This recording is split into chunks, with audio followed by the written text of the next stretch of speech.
இன்னைக்கு நம்ம பாக்குற தலைப்பு பாத்தீங்கன்னா, இளைஞர்களுக்கு இணையம் பயனுள்ளதா அப்படிங்கிறதுதான் கேள்வி. எல்லாருக்குமே இணையம் பயனுள்ளது அப்படின்னு சொன்னா ஒரு மாற்று கருத்து இல்ல. இன்னைக்கு எல்லாரும் எதுல இணைஞ்சிருக்கிறோம், இந்த பட்டிமன்றம் பேசுவதற்காகட்டும், பார்ப்பதற்காகட்டும், அதுக்கே முதல்ல இணையம் தான் வழி செய்கிறது அப்படின்னு சொல்லலாம். சரி, நம்ம அந்த காலத்துல பாத்தீங்கன்னா, ஒரு விஷயத்த தெரிஞ்சுக்கணும் அப்படின்னா, நூலகத்தை தேடி போய் அதுல மெம்பர் ஆகி ஒவ்வொரு புத்தகத்தையும் எடுத்து அதுல இருந்து நம்ம விஷயங்களை தேடி சென்றோம். இன்னைக்கு அப்படியா? அப்படி இல்லையே. நூலகமே நம் கைவசமா இருக்கு. அதாவது இணையம் இல்லாமல் எந்த ஒரு உலகம் இயங்க முடியாது அப்படின்னு தான் சொல்லணும். எதிரணியர் எதிரணியினருக்கு சில விஷயங்களை கேட்கும்போது இந்த பக்கத்துக்கே வந்துருவாங்க அப்படின்னு தான் தோணுது.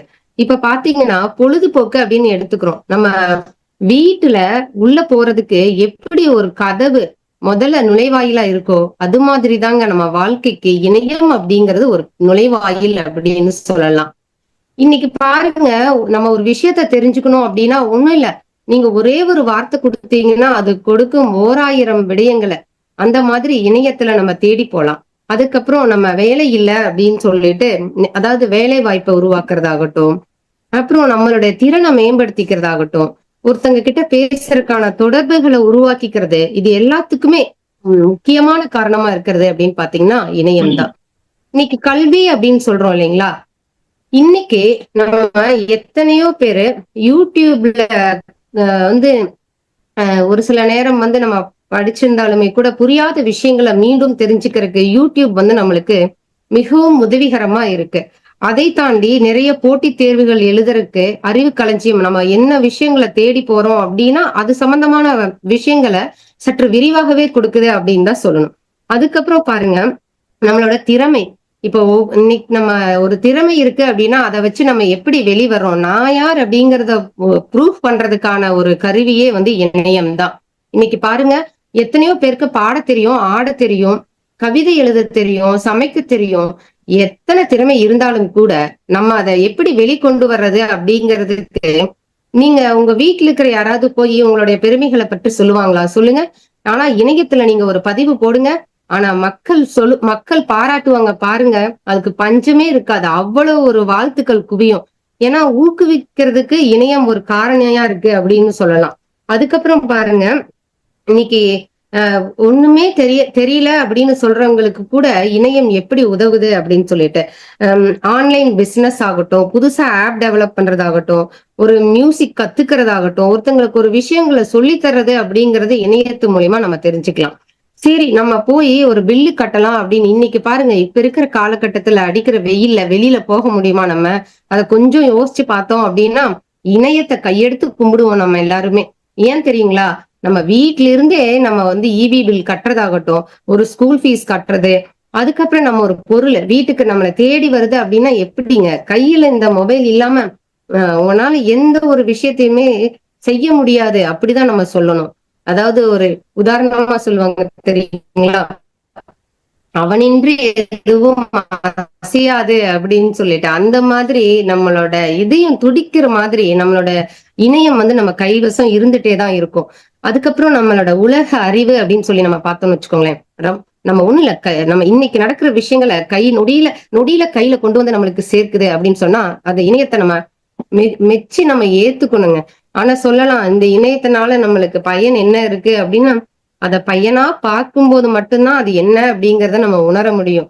அதாவது சொல்லுவாங்க இல்லையா, இந்த உணர்வு அப்படின்னு சொல்லும் போது நான் என்ன யோசிக்கிறேன்னா, நம்ம போயிட்டு இருப்போம் வெளியில, அந்த நேரத்துல ஒருத்தங்களுக்கு உதவி செய்யறதுக்கு அந்த மொபைல் பயன்படும் பாருங்க, அப்ப நம்மளுக்கு வரக்கூடிய ஒரு மகிழ்ச்சி இருக்குது பாருங்க. அந்த உணர்வுகள் இந்த இணையத்தினால மட்டும்தான் நம்மளுக்கு கிடைக்குது.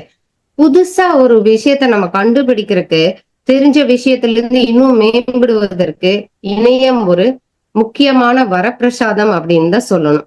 அதுக்கப்புறம் பாருங்க, நம்ம இங்க உட்கார்ந்துருக்கோம், இன்னைக்கு வெளிநாட்டுல இருக்கிற பண்பாடாகட்டும், நம்ம நாட்டுல இருக்கிற கலாச்சாரம் ஆகட்டும், இதெல்லாம் நம்ம தெரிவிக்கணும் அப்படின்னா இணையம் இருந்துச்சு அப்படின்னா, ஒவ்வொருத்தங்க நாட்டுல எப்படி இருக்காங்க அதெல்லாம் நம்ம தெரியறதுக்கு என்ன காரணம் சொல்லுங்க? இணையம் இல்லைன்னா இன்னைக்கு நிறைய பேர் பாத்தீங்கன்னா வறுமையாகட்டும், பஞ்சத்துல இருக்காங்க, இதெல்லாம் நம்ம தெரிஞ்சுக்கிறோம். அப்ப நம்ம எவ்வளவு ஒரு கிரேட்ஃபுல்லா இருக்க வேண்டியது அப்படிங்கிறதையும் நம்ம இணையம் நம்மளுக்கு கத்துக் கொடுக்குது அப்படின்னு தான் சொல்லணும். அதுக்கப்புறம் அறிவியல் முன்னேற்றம்.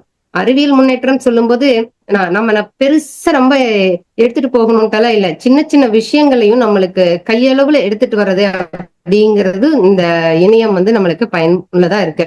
அப்புறம் நம்மளோட மருத்துவத்திலே பாத்தீங்கன்னு வச்சுக்கோங்க, இந்த உதவி அப்படின்னு சொல்லும்போது எல்லாருமே எல்லா இடத்துலயுமே உதவி செஞ்சுட்டே தான் இருக்கும்.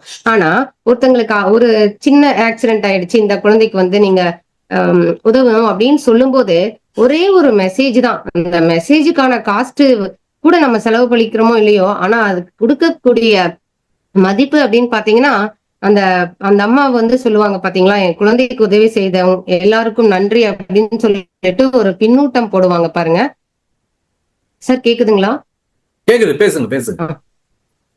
ஆ. அந்த அந்த இடத்துல வந்து இணையம் எப்படி நம்மளுக்கு உதவுது அப்படிங்கறத நம்ம தெரிஞ்சுக்கலாம். அதுக்கப்புறம் அவசரத்துல ஒருத்தங்களுக்கு பிளட் தேவைப்படுறது அப்படின்னு சொல்லும்போது ஒரே ஒரு மெசேஜ் தான் நம்ம போடுவோம். அதுல வந்து எத்தனை பேர் என்னோட பிளட் ஓ பாசிட்டிவ் ஏ பாசிட்டிவ்னு சொல்லிட்டு கொடுப்பாங்க.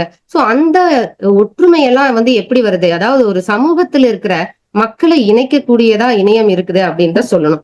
நம்ம ஒரு சமூக சேவை செய்யறதுக்கு கூட இணையம் ஒண்ணு இல்லைங்க, ஒரு மரம் நட்டு வைக்கணும் அப்படின்னு ஒரு மெசேஜ் தான் போடுறோம். மக்கள் கூட்டம் வந்து எப்படி இணைந்து அதுக்கு ஒரு புரட்சியா ஏற்படுத்தணும் அப்படிங்கிற மாதிரி எல்லாம் ஒன்றிணையறாங்க இல்லையா? இதெல்லாம் வந்து நம்ம இணையத்தின் மூலியமா மட்டும்தான் செய்ய முடியும். அதுக்கப்புறம் நம்ம சொல்லுவோம் இன்னைக்கு பசங்க கிட்ட கேட்டீங்கன்னு வச்சுக்கோங்களேன், தம்பி படிக்கிறியா அப்படின்னு நம்ம கேள்வி கேட்க கூடாது. தம்பி உனக்கு வைஃபை கனெக்ஷன் கரெக்டா இருக்கா, நெட் எல்லாம் கரெக்டா வருதா அப்படின்னு தான் நீங்க கேட்கணும். ஏன்னா அது இல்லாம பசங்கனால படிக்க முடியாது அப்படிதான் சொல்லணும். இன்னைக்கு நீங்க கூட இருக்கீங்களோ இல்லையோ, ஆனா உங்க அந்த மொபைல் வந்து தம்பி கையில இருக்கும்போது அதுவே அவனுக்கு ஒரு பெரிய பலம் மாதிரி இருக்கும். அதாங்க பயமாவும் இருக்கு.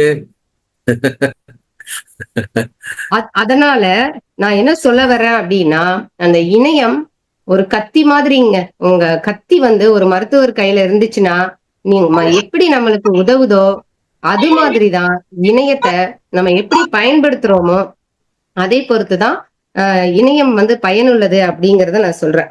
அதுக்கப்புறம் இணையம் அப்படின்னு சொல்லி நம்ம சொல்லும்போது எல்லாத்தையும் இணைய வைக்கிறது அப்படின்னு நம்ம சொல்றோம் அந்த பேர்லயே. அதை தாண்டி இணையம் வந்து ஒரு வீழ்த்தும் கருவியே கிடையாது. நம்ம நினைச்சிட்டு இருக்கோம் இன்னைக்கு எத்தனையோ பேர் அடிமை ஆயிட்டாங்க அப்படின்னு சொல்லிட்டு.